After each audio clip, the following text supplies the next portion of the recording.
સુરત જિલ્લામાં આવેલા Kamrej ટોલનાકા highway authority જિલ્લા પોલીસના ઉપક્રમે માર્ગ સલામતી નિમિત્તે મફત તબીબી નિદાન કેમ્પ આઈપીએસ ડોક્ટર સંદીપના અધ્યક્ષતામાં યોજાયો, જેમાં 194 લોકોએ લાભ લીધો। કામરેજ ટોલ પ્લાઝા ખાતે સુરત જિલ્લા પોલીસ અને નેશનલ હાઈવે ઓથોરિટી વિભાગ દ્વારા માર્ગ સલામતી માસની ઉજવણીના ભાગરૂપે વિશેષ આરોગ્ય કેમ્પનું આયોજન કરવામાં આવ્યું।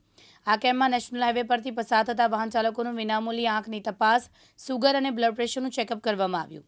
આ કેમ્પમાં કુલ 194 લોકોએ ભાગ લીધો, જેમાં જરૂરિયાતમંદ દર્દીઓએ દવા અને ચશ્માનું મફત વિતરણ કરવામાં આવ્યું હતું।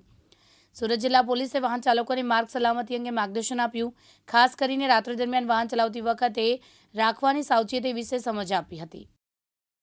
સુરત રેન્જ આઈજી શ્રી પ્રેમવીર સિંહ સર, સુરત ગ્રામ્ય જિલ્લા નાયબ પોલીસ મહાનિરીક્ષક શ્રી હિતેશ જોઈસર સરના માર્ગદર્શન હેઠળ 35મા રાષ્ટ્રીય માર્ગ સલામતી મંથની ઉજવણીના ભાગરૂપે આજે સુરત ગ્રામ્ય જિલ્લા પોલીસ અને નેશનલ હાઈવે ઓથોરિટીના સંયુક્ત ઉપક્રમે હાઈવે પર જે પણ 4 વ્હીલ અને હેવી વ્હીકલ્સના ડ્રાઈવરો છે તેમની હેલ્થ ચેકઅપનો એક કાર્યક્રમ કામરેજ ટોલ નાકા પાસે રાખવામાં આવેલ, જેમાં બેઝિકલી તમામ ડ્રાઈવર્સની આંખોનું ચેકઅપ, સુગર લેવલ અને બ્લડ પ્રેશરની ચકાસણી કરવામાં આવેલ।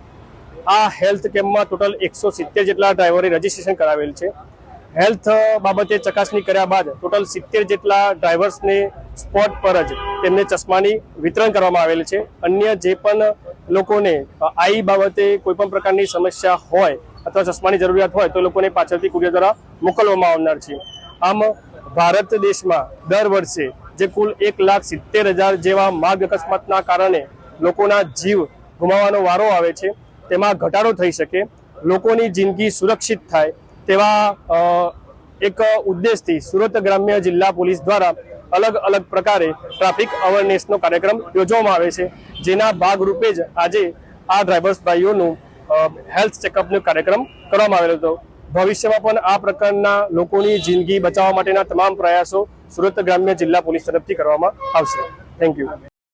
રમેશ ખંભાતી, દિવ્યાંગ ન્યૂઝ, કામરેજ, સુરત।